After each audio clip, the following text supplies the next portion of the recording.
алып элге берген азыркы замандын эң мыкты кулдулуу менен версия боюнча Союзбек Сейитказиев. Буга ким кошулат? Нормально экен. Болот. Таластыктар барбызбы? Эки эле талас жетет. Эки эле таластык жетет. Болду. Çok rahmat. Başka kandidatlar ile geldi okşayın. Tamam tamam. Kamaya. Kama. Böyle kama türlü geldi. Çarpala. Bu jakta koşulan fokus. Üyün kırşası жаңыла берселе жүрөгүң тыз. Bu jakta koşulan жаңы машина алып келселе сакарыңызды. Мен көзүмө баарыңар тааныш көрүнүп атасыңар. Баарыңар. Токтолуктарбы? Токтолуктар барбызбы?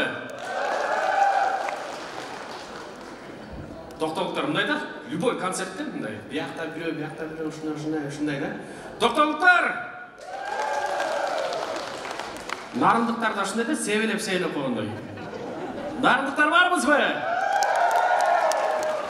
Бүгүн кичине көбүрөөк экенсиңер. Атак мындай, нарын мындай себелеп койгон. Баткендиктер барбызбы? Баткен любой залдын бир четинде болот да. Же алдында же ортосунда ушундай. Бир эки эле болот. Негизи баткендиктер көп. Баткендиктер аябай скромный болушат да. Скромный мындай. Баткендиктер барбыз дегенде. Барбыз ичинен эле айтып коет. Баткендиктер, көлдүктөр болсо тоже мындай себеленген, азыр билбейм кандай. Көлдүктөр барбызбы? Нормально экен. Болот. Таластыктар барбызбы? Эки эле талас жетет. Эки эле таластык жетет, болду. Башка кереги жок. Эми бисмилла. Жалоотуктар барбызбы? Амей? Ойлогом бүгүн жалоотуктар бар. Үчөлөр жалоотуктар. Сиз жалооттан болосузбу? Жалооттун баарын болосуз? Мындай полный жалоотпу? Байлардын өзү эле жалооттуктар алдында отурат. Жакшы. Оштуктар барбы? Ош любой жерде бар. Ош любой жерде бар. Жакшы. Бар болуңуздар. Деги эле бүткүл Кыргыз Республикасы, Кыргызстан барбызбы?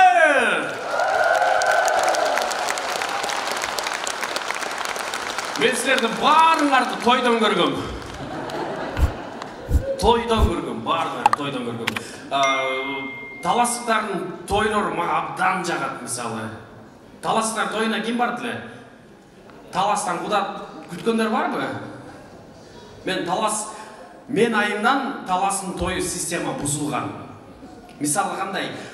Тойлорго барганда, таластыктар тоюна барганда, мен тамада болуп барып калганда, тайкелердин атынан 5000 сом деп берип коет тамадага. Бөлөлөрдүн атынан 3000 сом, достордун атынан 5000 сом, аяшташпалардын атынан 2000 сом деп атып бир күнү 60000 сом болуп кетиптир мендечи. Санасам. Аны ошол 15000 сом эле конкурска өткөрдүм, калганы менде калган. Таластыктар тою ошонусу менен мага жагат да. Аны ошондон кийин система бузулуп кеткен. Ош жалоот той эмнеси менен жагат мага?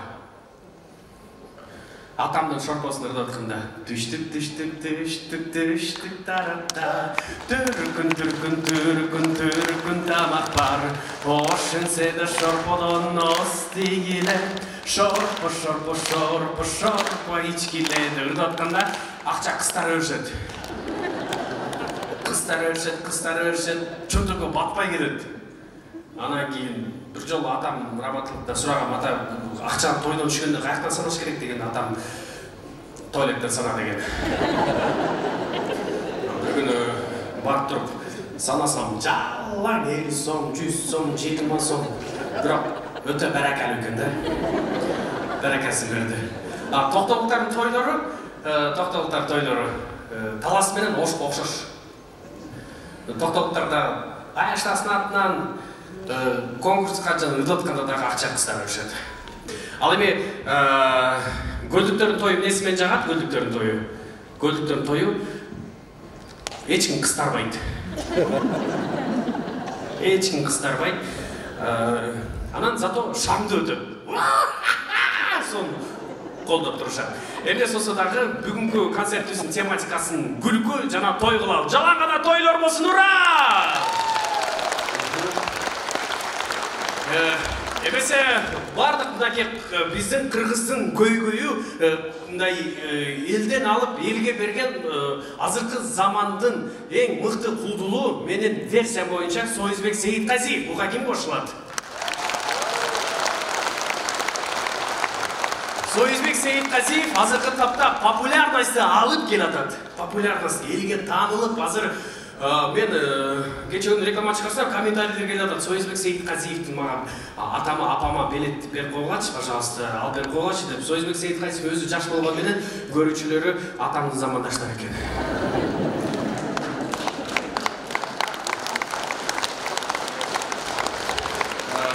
Азыр бүт заман өзгөрүп атат. Мисалы телевизор көп көрбөй калдык.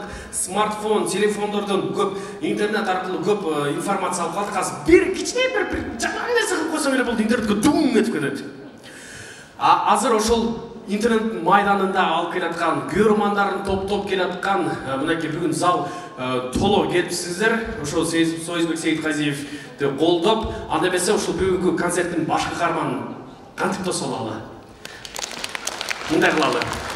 Азыр Союзбек Сейитказиев сахна артында аябай даярданып атат. Уже Кудайдан тилеп алат, о Кудайым, бүгүнкү мага эл жакшы болуп, концерттин баасын жаап берип, кавалерди чыгып, ушу бир айлык продуктка жетсе экен деп дуа кылып атат. Ошо дуасы кабыл болсун. Азыр Союзбек Сейитказиев дегенде, мисалы мен үйдөн российский немелерди көп көрөм.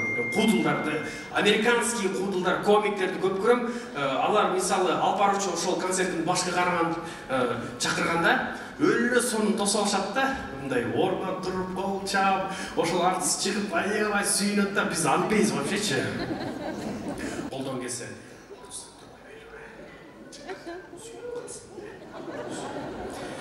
Анда эмесе, сиздердин алдыңыздарда бүгүнкү концертибиздин башкы каарманы сиздердин дүркүрөгөн кол чабыңыздар менен Союзбек Сейитказиев!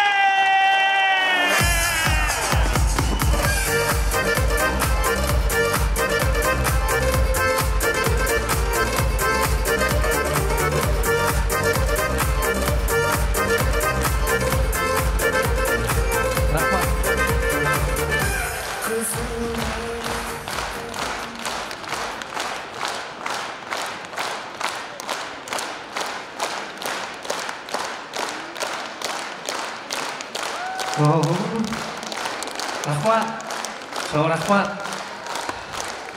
Башкы кандидатта эле келдим окшойт. Эртең эле бир жерге барып отуруп алсам, моунча киши бар экен менин аркамда деп. Тез жиндеп, тез жазылган кыргыз элинин урпактары кандайсыздар?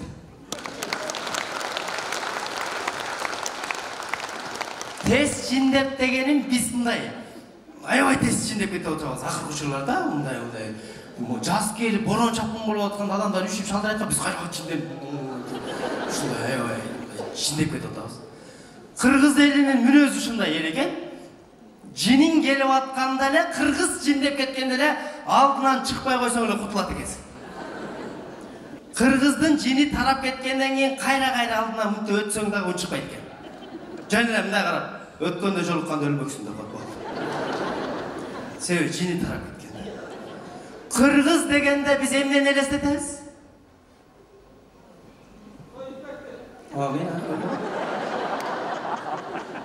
Анда вообще кыйын болуп кетем.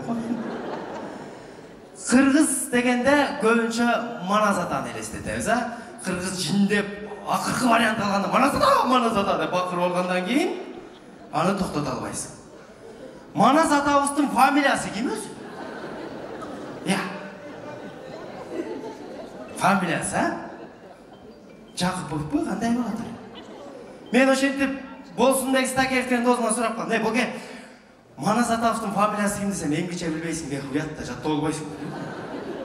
Билсең урушпай эле айтып кое берем, кечке эле урушуп бересиң десем, билбесең билип ал, Маназатовдун фамилиясы Айкөл. Андай болбосо керек, койсоң, эртең уят болуп калбаймын десем. Мага ишенбесең, площадька бардагы Маназатовдун Айкелин карасаң, алдында Айкөл Манас деп жазылып турат. Ошо фамилия аты дейт. Ана мен ойланып калдым. Значит, кыргыздардын бардыгы Маназата деп бакырып аткандан кийин, значит, биздин фамилиябыз Айкөлүптөр экенбиз. Кандайсыңар Айкөлүптөр? Биз жашоодо Айкөлдүгүбүз кармап турат, мындай фамилиябыз да бар да, мындай Айкөлдүгүбүз кармап турат, мындай. Кама деп каматып эле кайрылы. Чыгарып калай, болду эми өзүбүздүн бар экен дедим. Ой деп мындай Айкөлдүгүбүз кармап турат, мындай жашоодочу. Кыргызда өзү уру деген сөз бар, мындай көпчүлүк мындай чаташтырып берет. Анан мындай ал сөз биздин каныбызга сиңген сөз, мындай бирдемкелер көпчүлүгү жашоодо бирөөнгө үйүңө келип бир нерсени сурабай алып кетип калса, уурукен. Уурдап кетти. Бирдемкени кармап алсаң, кармаба, уурдаба. Бири-бири менен таанышпаса дагы, кайсы урудансың? деп сурайт. Бир шаарда чоңойгон бала айылдык санжырач аксакал менен жолугуп калган экен, жолугуп калып кандай сатада учурашкан экен. Жакшы, атың ким, баланча? Атаң аты ким, түкүнчө? Кайсы урудан болосуң десе, мен уру эмесмин. Атаң кайсы урудан болот десе, атам деле уру эмес. Чоң уруңар ким, өзү барбы уруңар десе, аксакал жаказдан кармаган экен, бирөө келип ажыратып калды. Не болду десе, могу аксакал да алдыман чыгып алып эле жатам бериле. Ата бабам коррупционер деп эле жаккар болду. Көрсө багы түшүнбөгөндөр бар экен да. Кыргызда өзү 40 уру бар. Уру демекчи негизи адам баласы уру кылат экен, негизи любой эле уру кылат экен да. Сиздер деле уру кылгансыздарбы? Ой, сүрү бербейчү. Жок. Кантип бир жол өмүрүңөрдө уру кылган эмессиңер, Жок дегенде бала кезиңерде конфет урдаган чыгарсыңар, Бул урулук жокчулуктан чыгат экен туугандар. Союз тарап кетип баягы жокчулук башталып кеткенде, ар ким өзүнүн үйүндө эле урулуп жашап алган. Видео көрүш үчүн жумуртка урдай коюп, жүгөр урдай коюп, арбалeket болуп, казан урдагандар бар, филак урдагандар бар. Ошол убакта кайтарып эле жашап калдык. Филакты карма, казанды кара, текти кара, буну кара деп эле ушундай бир момент болду го. Тоок урдагандар бар. Ушинтип баратканда тоок урдай баштады эле. Шак эле тоок урдагандардан үчөөтөрдө камалып кетти эле. Жүрөгүбүз чыккан. Камайт. Тоок урдасаң камайт, бияка эле. Токтап. Анан мен ойлоп калдым да, мындай акчада урдап кетип жатат го, ошо акча бар жерлерге жөн эле тооккана деп жазып коюш керек. Шуна тоок келбей урдасаң камалып кетесиң деп.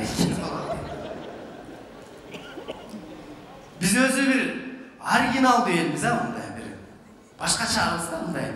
Азыр мына интернет аймак аябай өнүгүп кетти. Өзүңүздөр көрүп атасыздар. Bu internetке кирип алып эле уруш талаш болуп кетти. Мунун баары неден болот? Мунун баардыгы бизде агаларыбыз айтат. Окубайт белеңер. Мен базарда эле жүрүп нормально жашап кетем деп кыйын болуп атат. Окубай койдук да көбүбүз. Анын үстүнө союз тарап кеткенден кийин жок болуп кетти, ачарчылык сыяктуу болуп кетти дагы. Кимдин мээсине сабак кирет, Мектепке барсаң, эс тартыңдан.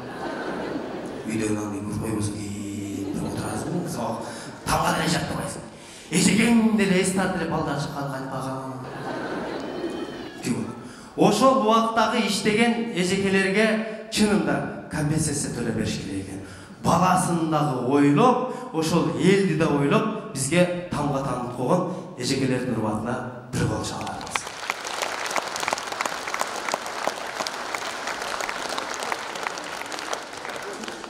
Азыр бул коррупция деген сөз аябай мода болуп кетти. Бирдеме десилер коррупция.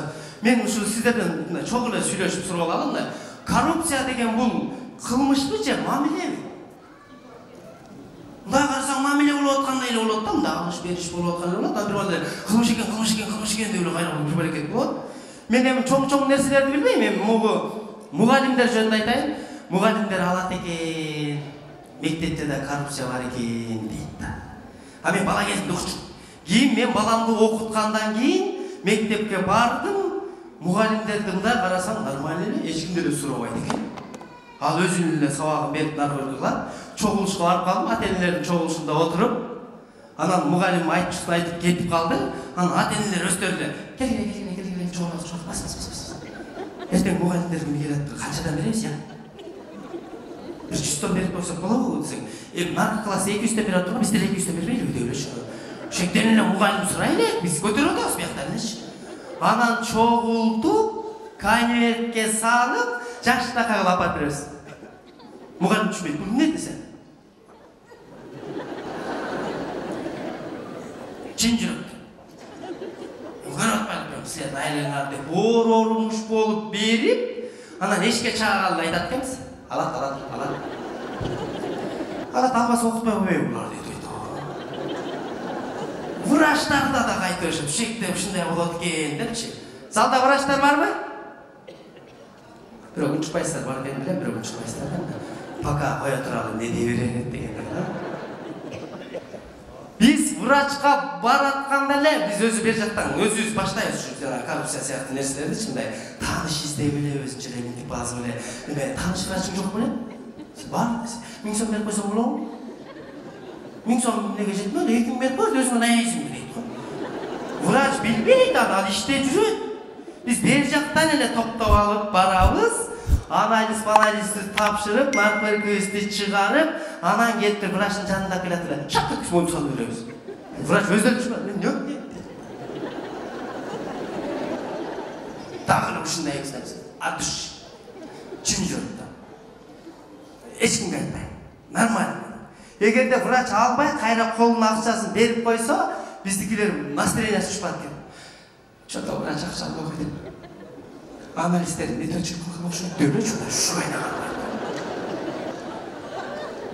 Ушулар шугайна кармабай ден соолугу жакшы болуп кетсин деп деле врач албайт экен анчы. Анан больницада жатканда ким менен бири-бирин олай жакшы сүйлөшүп, журналисттер келип калса, аябай жакшы врач экен, колу жеңил врач экен, карап атат, сонун. Алтын балдар дейбиз дагы. Больницадан чыккандай эле баштайбыз, а? Мен жатып чыктым. Өлүп каласың. Дөл аягым чыгып кайра баштайбыз да. Гаилер алат деп эле кыйкырып атышат. Анан кийин мен деле дос балдардын машинасы менен көп жүрүп калабыз, мындай кетип атып, кызылдан өтүп кетип туруп эле, баягы шашып кетип атып, кызылдан өтүп кетет дагы, гаини көрүп калып туруп эле. Менде 500 сом бар, барын алып коюп майдалабайлы деп ушинтип айтып баштайбыз. Жетелекпиз. Майдалатып, алып түшүп, колуна чабып, аекте да ушуну. Шу образыбыз бар. Акчасын алып, кой берилген гаини мактайт. Эркек гаини экен, эркек. Мына түшүндүк. Кокус мыйзамга туралап туруп эле жазып берип койсо эле, бул өмүр адам менен мамиле кылып турган киши эмес. Мамлекет ушул эле байытып деп эле өзүнчө эле кыйын болот. Анан дагы тазасын талап кыл деп беребиз, таза болбойбу. Милицияларга деле ушинтип берет го, кармоо. Айланайын, анын иши ошо. Ал кармаш үчүн 5 жыл окуп, анан диплом алган. Ал только кармайт, пенсияга чыккыча. Просто карматпай жашаш керек. Жашап жүрүшпөй карматпай эле шу кетсин. Жаман.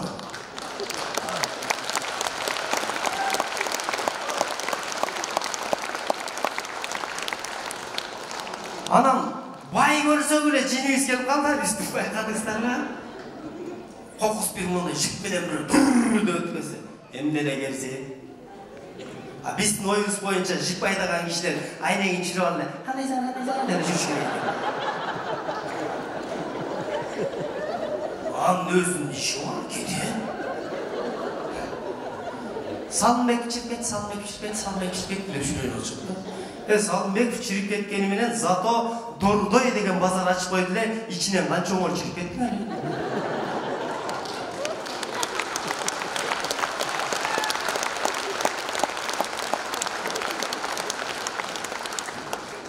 Дордой ишке келгенде мындай эле болот. Андан кийин бир жылдан карасаң эле дордай жүрүп калышкан болот да. Өзү дордойот, машинасы, үй дордой эле атат десе, качыла деп өткөнчө мындай. Карачы кандай шарт түзмөк болгон. Жакшы байлар дайыма жарыгы тийип турат экен туган. Анан акыркы учурларда биз көп ооруй баштадык, байкадыңыздар. Оору көбөйүп кетти. Вирус эмес, негизи эле оору көбөйүп кетти деп атышпайбы? Демек шаарда аптека көп болуп аткандан кийин, демек ооруп атабыз биз. Биз неден ооруп атабыз? Мен деле адам катары ойлондум да, биз неден ооруп атып экен деп ойлонсом, биз бири-бирибиздин жашообузду көрүп атып эле ооруп калыптырбыз тугандар. Чы? Бул жакта кошунан кокус үйүнүн крышасын жаңыла берсе эле жүрөгүң тыз. Бул жакта кошунан жаңы машина алып келсе эле сакарың зыр. Маңдайдагы кошунан 2 этаж үй салып берсе эле давление зыр.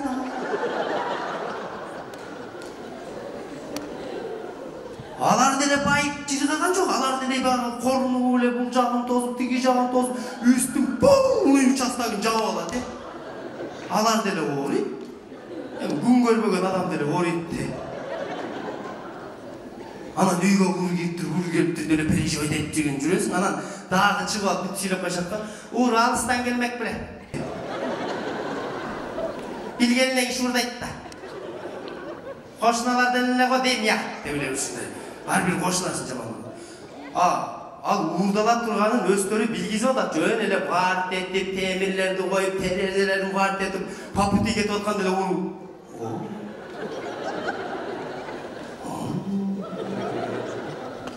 Что-то байып кеткен окшойт, а? Деп эле шак эле өзүбүз белгилеп шугул кетип атат. Көрсө жашоодо ар дайым адам баласы көрө албастык кылбай, бири-бирибиздин ийгилигибизге кубанып турушубуз керек. Бири-бирибизге дайыма жөлөк таяк болушубуз керек.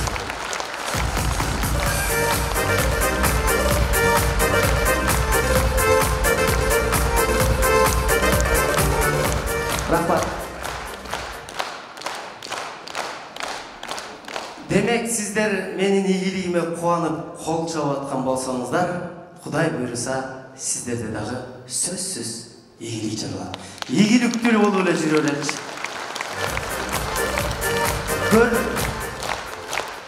Көрдүк го жашоонун түрлөрүн көрдүк го, туурабы?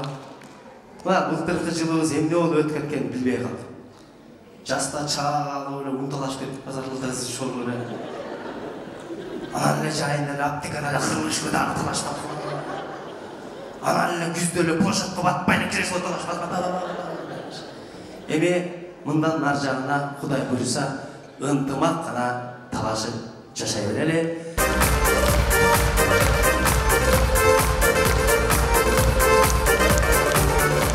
Рахмат.